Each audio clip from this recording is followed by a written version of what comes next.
Hello, everyone. Welcome back to Simplifying Life with Kashira.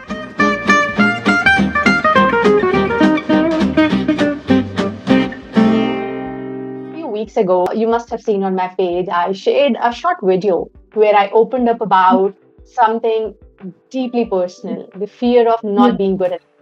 And what happened next was unexpected and beautiful.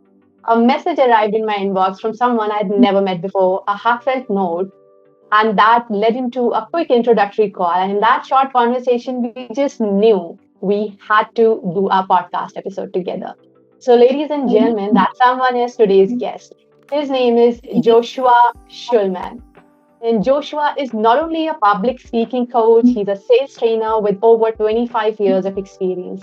He's a speaker, a strategist, and a contestant coach for shows like Shark Tank, and a founder for Schulman Communications. My God, I don't know how does he do it so much. He coaches everyone from diplomats to entrepreneur, and even brings in the world of acting, chess, and poker to teach people how to communicate with clarity and confidence. Today, there is so much info for us. We're going to talk about how to pitch, present, and persuade, and make best use of our conversation today. So, Joshua, welcome to Simplifying Life with Kashira. Thank you for having me, Kashira. Nice to see you again. Likewise, I'm so excited. I've been really looking forward to this conversation. So, I'm really going to start by asking you the very first question, Joshua. How do you do it all? Trying not to get bored. I love that. Boredom's interesting. I think it is a struggle. And when we think of what causes boredom or why we don't enjoy what we're doing, I often think of the word burnout. You know, in business, we have a KPI for that, burnout rate. And attrition and retention are a big problem. It's a big concern in all kinds of organizations. And I don't think people put their finger on it because when they say burnout, they often say tired or they feel exhausted, but it's not. It's like, I don't want to do this anymore. Josh, I slept 8 hours last night. I don't want to go to this job. I don't want to see these people one more day. And part of that for myself, and I've talked about this with my teens and such, is ikigai, that Japanese concept, which means reason for being. It's like a Venn diagram. You take something you love to do that you're very good at. Does the world need it? And can you get paid for it? Yeah. And if you can converge that, I think that can create a lot of driver for yourself, impetus, initiative, and pride. We don't want too much pride. What do they say? Pride is when one thinks too much of themselves, but a sense of solace, content, satiate. I don't think we get very satiated, if you will. We never feel like we have enough. What is enough? In regards to activities and things, I fill up my schedule all day, every day. I have a process flow. We'll learn a little bit about that. We can discuss how I do it specifically. But I have a process. I teach 3 sessions in the morning. I have a break and then I work out. Then I do 3 or 4 in the afternoon. And then I break. I have dinner with my sweetheart, my honey, and we take our dogs for a walk. And then I come back and I do another 2 or 3 in the evening. And I've been doing this for years. I used to do 7 days a week. As of January, I started taking Saturdays off because I want to spend more time with family and such. And then Sundays I still work, but I start at like 7:30 in the morning. I finish like 1:30. And there's a kids and teens. I work with all ages and all backgrounds and such. So that drives me for when you say, how do you do it all? I have a process. Wow. That's amazing. I just love that don't get bored. This is so important. Because that's what we do all day, every day. This is my bread and butter, all day coaching and teaching. I don't sit there waiting for someone to hire me so I can be a motivational speaker. That's like being an out-of-work actor or a comic. You're just looking for your next gig. No, I'm coaching all day, every day. And then, yes, I have a CEO of an executive of a company and says, Josh, can you do me a favor? Can you fly out next month in Dallas here or in ATL in Atlanta and do a training for my team? Of course. And I'll do a 2 or 3 day workshop, or I'll do it even coordinate it in a way like on a Friday, Saturday, Sunday, which they love sometimes too. And we'll incorporate chess and poker or things that are fun. And they'll see from my dynamism and my energy level that, I want to get them inspired. In the United States, we have a challenge which is different around the world. Health insurance. It's very expensive. And so in our world, we joke, take me to your leader. I need salary and health insurance, right? Take me to your leader. Those are the requirements they look for in their work. Well, you're going to get burnt out. Inevitable. So let's put it like this. Of course, we shouldn't get bored, and we will not if we are passionate about what we are doing. How about, do you get tired Are you talking about with physically? so many Because things? no, Yes, yes, no, physically. I don't. And I'm a cancer survivor. No, I don't get tired because I get 8 hours of sleep every night. Actually, I'll tell you exactly how much hours of sleep: 7 hours and Hmm. 26 minutes, because that's what I need. And I did a tracking, with Apple Watches, you can track your sleep for 8 months. And I was very clear: 724, 728, whatever it might be. And I recognized that that was efficient and sufficient for me to run my whole day without yawning. I don't believe in these Yeah, naps that people take in the afternoon. That's because you're not yeah, getting proper sleep. Well, we have to coordinate and make sure we get proper rest. And yes, drink a lot right. of water and eat well and meditate. I have millions of things. In fact, I break this down into a HENS plus concept: Yeah, hydration, exercise, nutrition, sleep, meditation. And if you do yeah, those, you physically won't be exhausted or tired. Now, if we're other tired and we're calling it tired because we're bored, that's a whole nother issue. And so yeah. I believe we have to run our lives like professional athletes or professionals of anybody else that we admire. We go, wow, they really have that. Man, that's amazing. Tiger Woods is phenomenal. Like, why Yeah, can't we do that in our own world, in our own lives? And absolutely. instead, what we do is we work all day long helping someone else build their dreams.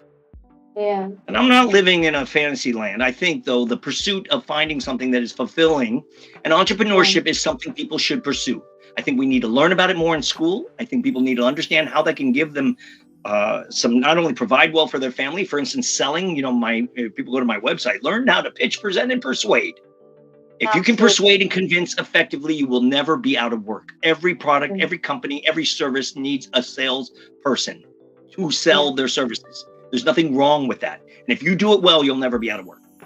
Not only sales, wherein you need the persuasion to do any part of the job when you're in the corporate or even in your personal life, you need to be good at persuading people.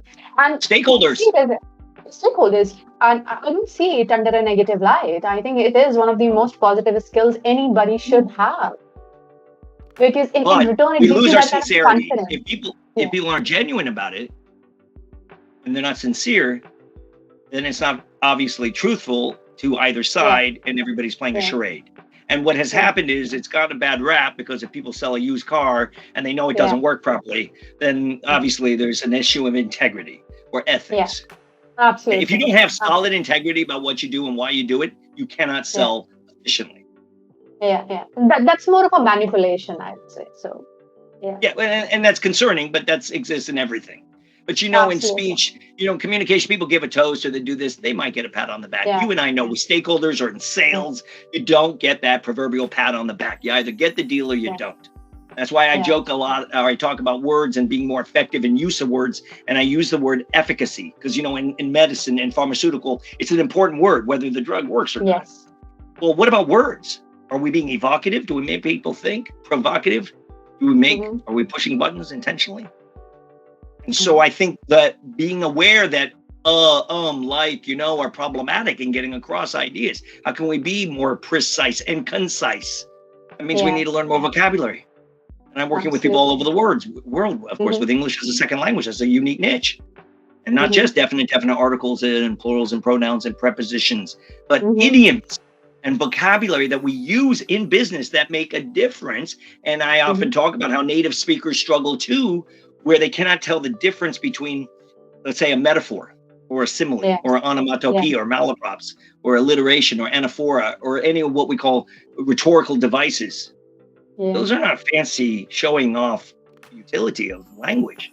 They are essential to get across ideas better. And we appreciate Absolutely. it. Were you always this solid with your vocabulary, or you had to work No. to get there? Oh, I made a concerted effort, and I can tell you exactly how old I was. I was 11 years old, and I ordered Yeah. these cassettes. I saw an advertisement, and it said, Okay.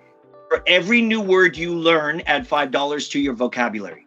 And at 11 years Wow. old, all I wanted to do was be successful one day. In my mind, that was something I wanted to do because I Yeah. appreciated both my parents were in their lives, and I realized that I wanted to find my own path and way to do it.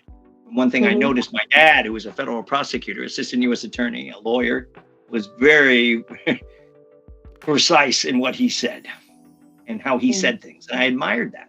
And so when those Yeah. cassettes came, I took a Mm-hmm. concerted effort to learn words, not just know Mm. words. If you just know a word, that's comprehension. But if you learn it and use it, and I say to my clients all the time, 3 times, friend, a colleague, a family member, you will own Uh-huh. that word. In fact, they have me Uh-huh. weekly. That's 4. Just drop Uh-huh. them in conversation, and suddenly that will be a word as part of your utility. And that can be really valuable. And it is, because we learn Absolutely. sometimes what to say. They don't know how to say it. Then people are getting Yeah. so caught up in how they could say things better, and they don't know what to say. And so Yeah. vice versa, that's a thing. And I don't like, and you may have known this, that people call this, certainly in HR, we call this a soft skill. So as a result, by calling it a soft skill, we have made it irrelevant, or you know what, get to it when you get there. And then Yeah. the problem is, in promotion, they get to that next role and they bump their heads, and they're not getting the promotion because they can't lead effectively a team. Not because they don't know what Yeah. they're talking about, Yeah. but they cannot simplify and break it down to even executive level. I just did a program for IIT alumni about executive presence. There is a manner of speaking and communication in management and a sophisticated level. I'm not talking about wearing bow ties, as I joke about, but we Yeah. have a manner of words and ways we phrase things and say. You could tell that person knows or does not know what they're talking about. That's why I love poker. Yeah. From our intro call, when we catched up, you told me something really powerful that stayed with me. You said in any organization, you'll find 3 kinds of people: flirter, protector, chauvinist. Well, particularly for women in, let's say, games of poker, and at the and yes, and at the boardroom, there are 3 types of men they might ideally encounter: the chauvinist, the flirter, and the protector. Yeah. And it plays out let interesting. me just, so before you continue, let me just tell you this. Go ahead. When you said this, okay, I was like, what is he saying? You just categorized people in 3 categories. And after the call, I kept thinking, and all the people I could think of, I could fit them in those 3 categories. And I'm like, oh my God, I need to bring it up and tell him. This is so powerful thing that you said it. My God. How did you come up with this? Like, what Well, got I you appreciate thinking on it, but women don't need protection. That's when I said the protector. Don't worry, I won't raise you. He's thinking, really? Because I'm going to raise you as soon as I get a chance. What are you talking about? And the flirter, the flirtation has gotten ridiculous now over recent years. Enough is enough, right? People could talk about the Me Too movement or the cancel culture. Okay, you know what? We're calling it like it is. It's a consequence culture. If you act ridiculous, unprofessional, rude, disrespectful, you're going to get called on it, and you're going to lose your job. You're going to lose your career, and you may never get another one. So there you go. And the chauvinism, in fact, male toxicity has become a problem. There's a whole show on Netflix right now called Adolescence about masculine toxicity, and it discusses the element of not just chauvinism, which is men's issues with women in disrespect, but misogyny and misogynistic behavior of their hatred or issues of, I don't know, whether they got mama issues or whatever it is, but they have real problems in their interaction with women. And so in business, we talk about the 80-20 rule. It's called the Pareto principle. You have 100 employees, I promise you 20 of them are doing most of the work. In that show, it highlighted, and I can take any of and I have a lot of teen students. They say, Coach, 80-20 in this line means that 80% of women or girls are attracted to only 20% of boys or men. Yeah. So the other ones feel less than, and they have this anger and frustration and issue. And now we have a serious problem of toxic masculinity in our society. And we're going to have to address that because there's more women in law school, medical school, or MBA programs than men right now. And so the world is going to shift. And you see even in politics too. It's all about that shift in the state of mind and somebody addressing those issues at that level. Somebody talking and the about disconnect, because in the show and like in life, parents are clueless. They don't know what their kids, they don't know their language. They don't know how they're speaking. They don't know what they mean. And yet these kids are growing up exposed to things that, my God, I grew up in the 70s and 80s. You didn't know any of these things. It's not like we were dummies. We just didn't have exposure to that. We didn't see about this. And the children today are exposed to so much that is inappropriate, whether it's language or sexuality or this, that, and the other. And we're like, what is happening? And yet this is a problem in every culture. My father used to say to me something, show me your friends, Joshua, and I'll show you who you'll be. Okay, so everyone at a given point can say, you know what? Because in grade school, you were thrust with this age group and gender, or whatever, and those are your friends. But as we got older, we had choices. We can decide and make different distinctions between what we want and where we want to be exposed to. And that doesn't mean some sort of elitism nonsense, but the element of identifying decency. I'm Jewish, and in our language we have a language Yiddish, and we have a word for a good soul, a good person. It's called a mensch. Mm-hmm. And even when we say Mm-hmm. mensch-like behavior, when someone is a mensch, that's a good person who's doing things for solid, decent reasons. Yeah. And we need that in our society. We're missing that. We just Yeah. there was a new pope as a figurehead of decency. The whole world, no matter what people's faith, they can acknowledge and appreciate. Here's an institution that's so, yes, it has its controversies, but as an institution, Mm-hmm. its sole purpose is to do what? Promote Mm-hmm. goodwill and Yeah. kindness and decency. Yeah. Going a little back to your early days, you mentioned about that you were a cancer survivor and how you grew up in your family. So today, who we see in Joshua is a strong man, somebody who is like solid with his words, who knows his communication style, who is doing such great work in the world. I want to understand who was Joshua when he started? What were your fears? I want to understand that side of the life as well. Sure. Well, I was a little guy. I was short in school growing up. I was cute, to the girls, but not thought of in any other way, perhaps. I was a little guy where I'd come home and I'd say to my dad, the kids are teasing me. They're calling me shrimp, Dad. They're calling me a French fry. And he would say, really? Should I get the fryer? Which we do. And I started to realize, and the joke would be interesting. He'd come and say, come around here. Let me show you real problems, kiddo. And he'd show me his bills or life. And I started realizing, what do we control? What don't we control? Is humor essential or an element of life? Is amicability? What is that? What is it to be affable? A likable quality. A lot of it is sincerity, right? It's being genuine and decency. What are those things?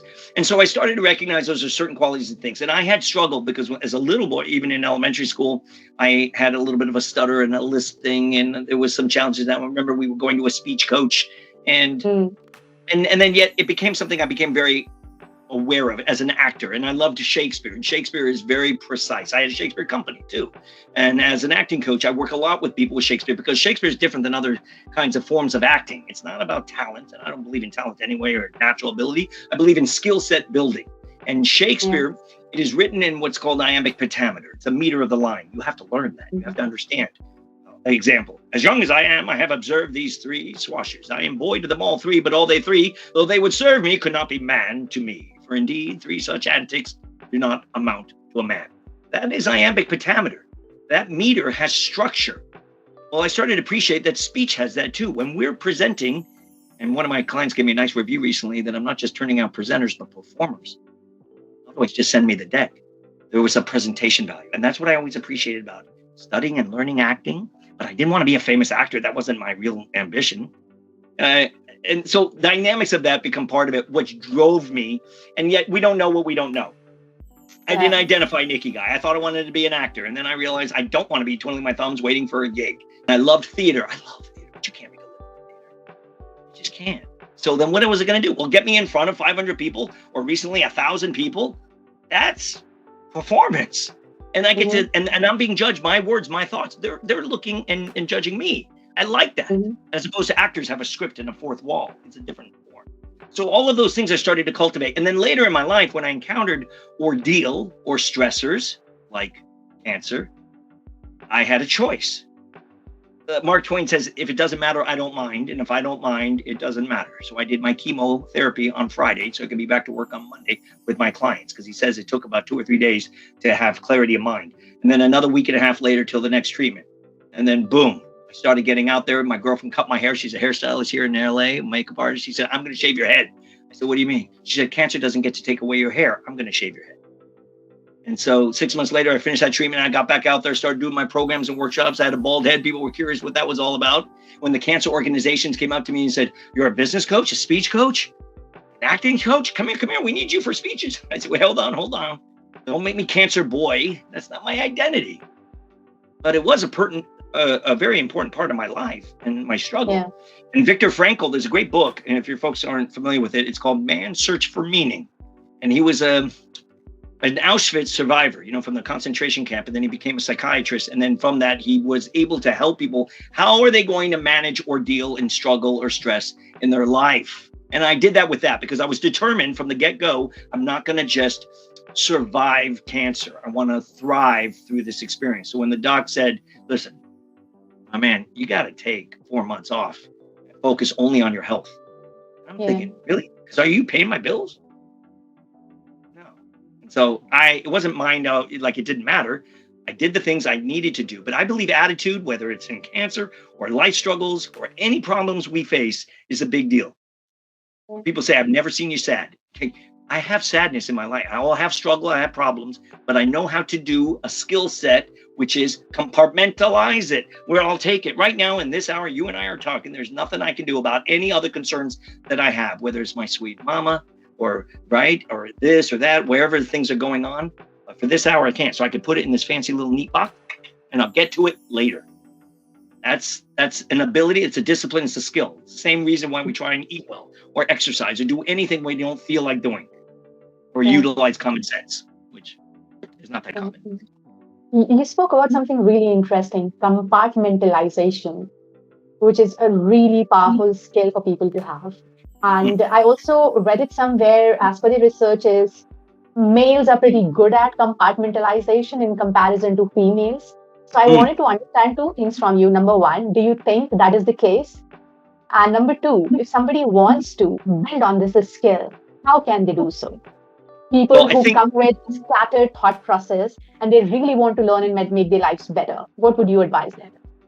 If we were on a deserted island, we would write SOS in the sand. And to save our souls. In ships, it'd save our ship. I guess they're more concerned about the metal than the people. What I like is systemize, optimize, scale. When you're approaching project, problems, speeches, I don't care, whatever it might be. What is your process flow that you're going to do? I do this in chess. Even in business, we call SWOT analysis, right? Strength, weakness, opportunities, threats. What is my process? Systemize, optimize. How can I be most efficient and effective? And scale, how can it grow? How can it develop? Yes, how can we mention, as you mentioned earlier, build our vocabulary? Or how can we build money? Or how can we build opportunity? And it's not just what you know, it's who you know, who knows you, as I say. So great. So we need to build that as well. Those things can help. My girlfriend talks to me sometimes and says, because she's Latina, and she says, you're so pragmatico. Or we'll have a discussion or an argument even, and she'll say, don't use your communication skills with me. And I think it's funny because, wait a minute, why wouldn't I? And how can I compartmentalize issues of the day or problems or stuff? By simply acknowledging what the heck they are. What can I do about it? Is it something that I can deal with today or next week? Is it pragmatic? Pragmatico? Yes, it is. Yeah. And I'm not necessarily about left brain, right brain. I'm like, oh, I'm so orderly or this and I'm not feeling. I have tremendous empathy. Are you kidding? That's what I teach. In fact, I talk about that. We can discuss that because quotients are key, right? This notion, and I do this in my program, IQ, how smart we are. Who cares? You and I know people just memorize stuff they heard on the news the night before. EQ, emotional quotient, empathy, compassion for others. And we need that more in business today. And people are struggling with that. AQ is adversity quotient, dealing with difficult people. That's why I love opponentry, like chess and poker. Oh my gosh, I didn't see that. And in speech, we go, I didn't mean to say that. And then CQ is curiosity quotient. LQ, the most important. And a friend of mine, Chris Wise, did a whole format and a book on this, and he's really done some great studies on love quotient. Do you care about what you're talking about? You've known me for just a little while, but you know I love this stuff. And I think there's key important elements of that. When we can identify what those things are, it makes it easier to find that proverbial box. What is the box? What does it look like? What's the colors? Do we have a bow? Because if I'm putting a bow, I need more time to take it off later on. But then, or is it just going to be one of those I put right on? You know, it's kind of like apps on our phone. Maybe if we don't put social media on our phone so easy, we're not going to just go and doom scroll on it all day long. All of those things is choice and decision making. And we need to make better decisions and choices. And we know what they are. We know what they are. Yeah. So it's basically all about understanding what you can do about the situation at hand. Can you do something right now? Can you not? And when you categorize that, you're automatically putting them in different boxes, different compartments. And that's where you get started. And that's how you're able to focus on what you are working on in the current, instead of being everywhere and not being able to focus on things. So thank you so much. But I don't think it's a gender thing per se. I don't think it's a gender thing per se. I just think, well, look, there is an element that women have nurturing. I was talking about a gesture this morning in our class about this gesture of touching our heart. It's something men don't do that much, and they should. They're afraid to show weakness, because what the gesture really means is, I'm overwhelmed with emotion. My heart is going to leap out of my body and I'm keeping it restrained. So women do that a lot. Yeah. But I do it all the time because I want you to know how I feel. And when one of my clients says, I'm having a problem with my wife, I apologized the other day. I said, honey, babe, I'm sorry. Nothing was good enough. I said it 5 times, Josh. What's the problem? I said, how about you say it once? Yeah. Say, Did he feel that? And how about you touch your eye? You say, you know what? I apologize. I'm sorry. I didn't realize that you felt that way. Yeah. Hold, feel it, be sincere, genuine, and recognize. And I think it's okay to be vulnerable. I think it's all right. I don't know why we have such strong sense of this idea that strong silent type. I thought that went away in the 1950s with John Wayne. Yeah. It's a long way. We've come very far. Just words can't really land until you add your feelings. You spoke about this gesture. When you add feelings to your words, they're real magic. You say, I'm sorry 100 times, it will not have that effect until you're really feeling that, right? If I come and say that, Joshua, I really, really like you, there is a different impact to it. Or I'm like, oh, I like you. Yeah, of course. It doesn't Well, my lead mother the said that impact to me when I would apologize. When I was a kid, my mother would say to me, she said, because she didn't find it genuine, my apology. Show me. Don't tell me. Okay. She knew right from the get-go. Show me. Don't tell me.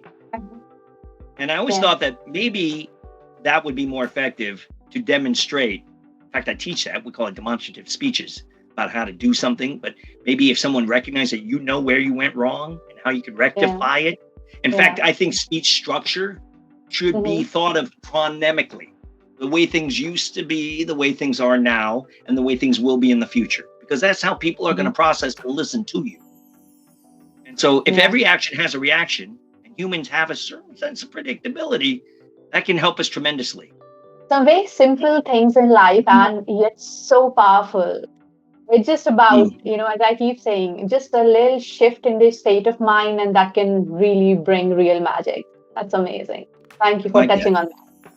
Sure. You've been training C-suite executives, like some really top shots. You also train teens, young people, like very diverse kind of students that you've had. Understand, what is one common challenge that you see people have in speaking? What is your observation? The number one word that is coming up all the time for many, many years is confidence. Joshua, I need to be more confident. Well, let me tell you something. It's not a sensation. It's not some sort of feeling. It's an ability of being able to know that you can do it and do it again and again and again. When we can replicate those wins, those successes, there is no question you can do it. You're going to have more strength in your voice, in your body, in your mindset. It is inevitable. And that's why it's a skill set, because life is about experiences. Every 5 years of our life, we're going to transform into a different person. Let it happen. I'm 57. I'm looking forward to what these senior years are supposed to be bringing me. I'm ready for it. You 57? I'm sorry, I'm breaking your thoughts. You 57? Yes. Don't lie. No, you're being charming. Yes, I am. And I don't know what numbers are necessarily. I do think it's interesting you say this, because I tell one challenge people have in speech is to speak in monotone. 85% of the population struggle with speaking in one tonality. And part of it is they're afraid to infuse energy and enthusiasm when they speak, because they're afraid it's going to be juvenile or they won't be taken seriously. The problem is it comes off very boring. Talk about pattern. I'm only here one tonality. I need that dopamine, right? I want that serotonin dripping so I can see where you're going and I'll get like a popcorn maker. So even as we get older, we try and be people who are a little more reserved and more quiet. And the reality is, wait a minute, I have more enthusiasm than I ever have in my life. I have a friend who just turned 50 yesterday, and I told her, you're in for a treat. It's going to be the best years of your life. It's the best years of your life, because you're going to have this sense of peace. You don't have anything to prove to anybody. You have a certain contentment. Doesn't mean, look, regrets, do we have time for that? What does it mean? My niece years ago gave me a great quote I loved. I don't know who it's attributed to. I think it's anonymous. Yesterday is history. Tomorrow is a mystery. Today is a gift. That's why we call it the present. We need to be present and be where we are at that given point and not get stressed out about what transpired or happened in our lives, that some of which has nothing to do with us or our fault or what is our future. But maybe our future should be painted a little bit more practically. Maybe being a millionaire should not be a future goal because you want to buy a car. Because I promise you, once you buy the fancy car, 2 weeks later, you're not going to care about the Yeah. car. Yeah. Talk to True. people who have people get to the highest levels will tell you there's no there. There's great books on that. Sun Tzu, The Art of War. Strategy without tactics is a noise before defeat. Very interesting book. Yes, it's about Chinese, military strategy, but we use it as analogies to life and difficult problems. Another one from Sun Tzu was chaos. Within chaos, there is opportunity. Okay. Can you say the name of that book once again? Okay, it's called The Art of War by Sun Tzu. TZU. Art of War. Sun, S-U-N, Sun. Sun Tzu. The Art of War. Oh, wow. But by the way, there's a lot of books from history. I'm a big history buff. Like Marcus Aurelius, right? Meditations. Oh my gosh. Every young man I work with, I encourage to be reading that. Everybody should, but it has some particular things that I think that could be helpful for young men. I think men are struggling in where they are in this world, what they want to be, what success is, what their sense of accomplishments are. Even if somebody who doesn't know you, somebody who hasn't really met you, if you're going to spend just 2 minutes with them, I can't bet on it. They're going to be like, he's a well-read man. Every word, every analogy, oh my God, so what I can see in your background. You're being very kind. I must tell you, I joke about this. Allow me to complete it. So whatever Please, I can see in your background, everything that I see in your background, and the books and everything, you are somebody who's just sucked it all in. I mean, oh my God, this is like... It's a real room. People think it's a background or a photo. It's actually my office. I know. Thank you for the demonstration. But that's amazing. I mean, hats off to you. You're an amazing, amazing man, Joshua. I have to say this. You are somebody who's well-read, somebody who's solid with the work. You're doing some amazing work, like training, coaching so many people. Because you spoke about, like, in today's time, people are there with high ambitions, trying to reach somewhere. And there is a good number of people who are stuck there. People are trying to figure out how to live lives. People are stuck over there. They're struggling there. Everybody wants to have high salaries, a house of their own, a car to drive, a good family, good money. People today, they are living under a huge pressure. Because at every point in time, they have to prove themselves to somebody. They have to prove themselves to themselves. And then they and all that stress and depression. And this is the reason, this is the cause of all the negative emotions that are happening today. Oh my God. I really appreciate what you said. It's very kind words. And I have to give context because I have some struggles of my own that I deal with. And I joke about this, and I'm not being silly, but I'm not that smart. I'm not that talented. I'm uber diligent. I have to read things 4 or 5 times. I have ADHD, OCD, hyperfocus. So yes, do I talk too much? Sometimes do I interrupt? I'm sorry. Yeah, I might. But you know what? When they told me that, they said, you need to be on medication. I said, why? They said, you talk too much. I said, is there a career where I can talk 10, 12 hours a day, 7 days a week? About anything and everything I care about.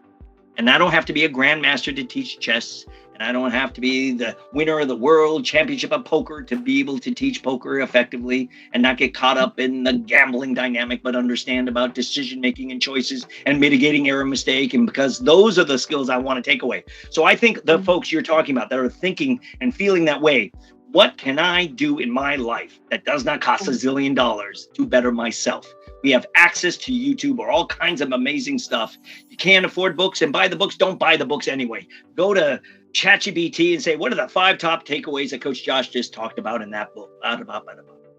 Okay. And then aggregate them and learn it. And don't just study for tests. You and I know this is the problem with university level today. People just study for the test. It's right now, May. I got a lot of kids, parents calling me. They're struggling with job interviewing. I'm like, what did you just pay for 4 years?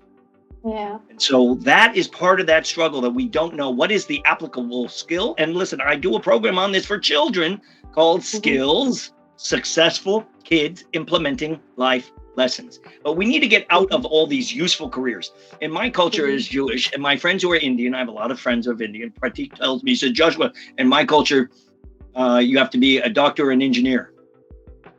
I said, really? Mine too. A doctor, engineer, or a lawyer?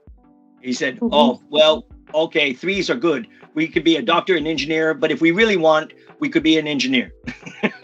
Right? Like, but it's all about what our mamas want that they think is useful. But our mamas don't always know what's going on in the workplace or the marketplace and what's happening with Yeah. ChatGPT. Being an engineer is not the same thing as it was 15 years ago, let alone 2 years ago, as you and I know. We have new Yeah. prompt engineers, query prompts, and understanding about how this stuff. There's whole industries now that are new. Yeah. Yeah. So we need to be more informed and we have to be more accurate. Absolutely. If you Yes. could please share one powerful tip that can instantly upgrade someone's speaking presence, whether in meeting or on a stage. Though I use the word instantly, but I know there's nothing instant when it comes to confidence building or when it comes to enhancing your communication. But as a coach, if there is anything that you could share to, really uplift someone who wants to hit the stage or is about to hit the stage to really have that speaking presence, what would that be? Have a hook, way that you start a conversation instead of saying, "Hi, my name is Bob. Today I'm going to talk about." Is this working? I am not very good at public speaking, or how other people do it. Hey, everybody, how you all doing? It's so great to see you. None of that is how we start speeches, which is everybody's doing. Bob, I know who you are. You literally were just introduced. Bob, I know what you're talking about because I have an agenda here. Stop banging on that. The IT guy or gal gave you a perfectly good microphone. Stop saying and because I'm trying to navigate through with what you're trying to say, my man. And please don't say I'm not good at public speaking because now I don't know if I want to listen to you. So cultivating a proper hook, and I teach this in my courses, but like having, whether it's a great quote or a statistic, right? Not just some people say what they say, source it, have an actual reference. If it's a factoid, right? Or it's a word or a number or what we call a question. Don't ask questions to an audience, ask them rhetorically. Don't have them respond and feedback. These ways are practical, useful. They work every time and not just for speaking. Public speaking to me is not about being Tony Robbins or Deepak Chopra. It's about speaking in public. 1, 3, 5, maybe 1,000. Listen, if you're good at what you do in life, I promise your audience this. They're going to be asked to speak to a group of people. And if they're really good, they're going to say to them, "What's your rate? And come speak at my company. Come work for my organization. Here's that promotion. Here's that check for cap raise." But I'm going to give you something very specific, and I love this. 18 minutes. I tell this to children I work with. 18 minutes a day. That's an hour, 100 hours in a year. If you do something 18 minutes a day, you will be better than 95% of people in that percentile, on whatever that is. Chess, reading, whatever it is, apply yourself to something, learning some new AI. What are your thoughts about working on the vocal quality? When we were kids, we played with tongue twisters. When we were a kid, Peter Piper picked a pepper, Sally in the seashore. As actors, we have specific tongue twisters we use that can help with articulation, better elocution, enunciating without over enunciation. Let me give you one for your audience. Unique New York. Right. Say it 5 times fast. Unique New York. Say it 5 times fast. Or I'm on the spotlight now. Unique New York. Unique New York. Unique New York. Unique New York. Unique New York. Unique New York. Unique New York. Now you can take a pencil, number 2 pencil, put it in your mouth. Unique New York. Unique New York. Unique New York. Unique New York. Unique New York. Unique New York. Unique New York. Boom. Right there. Bam. Made a difference. I do this every day. I have a series of exercises I do every day before I start. I call them my shows. When I have my first program in the morning, I am ready. Like I've got a whole team here producing, and I'm even joking around. 5 minutes, 5 minutes. Let's get going. All right, ready and on. Because my first session, I'm doing 3 hours back to back, one-on-one or group classes. Right. I don't have a break until then. In fact, I just did 3 back to back. I had a 5-minute break before I saw you because I've got some other events going on this afternoon. Yeah. So boom, little things like that, and then where the breath is. We want to speak from the diaphragm. We want to speak from here, right? Anywhere around the world, people speak from different parts. Australia is very nice over all here, mate. You got to appreciate that. Scottish is further got the back in the throat, but it's great nonetheless. You know, Irish, now like the actor, Liam Neeson, I have a particular set of skills. You got to love what I'm saying. And the way he speaks was like this, and I feel it right here. And even New Yorkers, they speak in the breath area, in the chest area. Hey, how you doing? Forget about it. I have an actor, an Indian actor I work with. He says, I want to sound like I'm from New York. I said, try this. Hey, forget about it. He goes, okay, forget about it. I said, see, no, that's not it. You're missing the thing. But the cadence is beautiful. You know, the cadence, the intonation and way the Indian voice, the use of languages is as beautiful as Irish or as anything else. But in America, we have a problem with what's called uptalk. question inflection. Young people do it all the time when they're asking and talking about things. One of my students is a sales professional. She said, Coach, you'll really love our products. Our services are top notch. You're going to really love our products. Our services are top notch. So maybe our audience can focus on punctuation, be very specific and precise, where your commas are, periods are, exclamation points.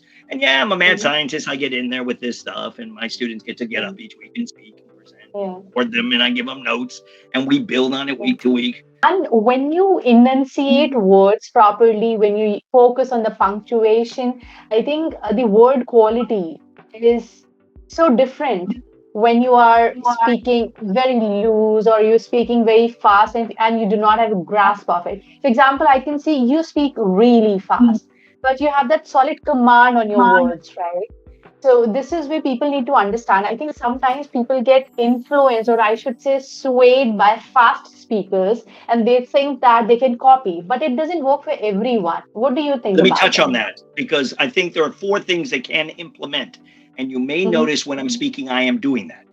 Sometimes I do speak quick. So when I'm speaking to kids, they love that energy and dynamism and that pace of urgency and intent. Other times when I speak at senior homes, I spoke at my mom's retirement community about chess for 100 seniors. They loved it. I spoke very slowly. They loved the old school orator, right? Back in the day, film, they didn't even have film and television. Maybe they were all loved speakers and that kind of thing. Sometimes you want to speak soft, which is not whispering, and sometimes louder, which is not yelling. So we become very clear. I call these 4 key points, and you become much more cognizant and aware of it. You'll avoid that. That solid control and understanding of which tone to be picked up at what time or which circumstance is really very important. Like having that sense is very important. Well, I can appreciate that. I know, for instance, I have clients on Wednesday nights. I go late in the evening at 8:30 at night. I go till 10:30, but at 8:30, for me in Los Angeles, it's Saudi Arabia, Riyadh the next morning, 6:30. One of my clients, he's like, Joshua, let me finish my coffee. I love your energy, but let me get started for my day, right? And it's true, because I have this energy and I got to make sure to pace it. Where are they? And we learn about that. You know, what time of day? When are we speaking? Morning, afternoon, evening? It makes a difference. You and I are on 2 different time zones right now, right? We have a different mentality of the day and the time and even the weekend. Whatever's going on in our lives. We want to become, and we can become more aware of it. When I go speak at an event, I don't get nervous about, and I talk about this in my programs, I don't get nervous about where I'm going to speak because I know the location. When I was asked to speak recently at the Marriott in San Francisco, 1,500 people. A month before, I went to the Marriott downtown Los Angeles, and I asked them, do you have a blueprint or a setup for the, it's called Ballroom B. Is it the same or similar to San Francisco? He said it's the same exact. And he went to show me a blueprint. I said, could you show me the room? And I saw these busboys, guys and gals. I said, y'all want to be entertained? I practiced my speech. I slept like a baby for the next 30 days because I knew the environment and sequence. And that's something you can do. When I'm asked to speak, you only ask in front of people for 2 reasons. Either they ask you to speak or you ask for the opportunity. I always ask, how long do you want the speech? I don't know. How long do you want? 90 minutes, please. I want 90 minutes. They may not need 90 minutes. They may want 60 or 30 or 10 or 5. I'm prepared for 90. I'm prepared. I could do a 3-day workshop. I could do 6-8 hours in one day. I do that all the time. And so I want to be prepared how I can formulate that information. So then it's accessible from when you're talking. That's a really powerful thing. Like to get accustomed to the environment wherein you will be speaking. That's amazing.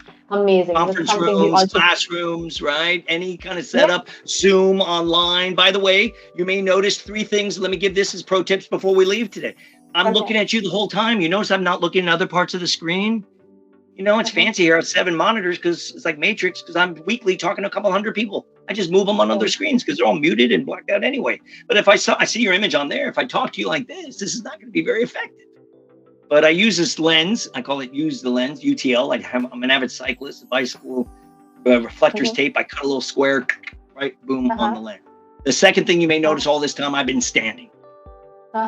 Sitting is the new smoking. If I'm sitting, it's just a chit chat, right? My body language changes, my diaphragm, the voice is not coming from there because it's cut off, right? I have more dynamism, more energy level.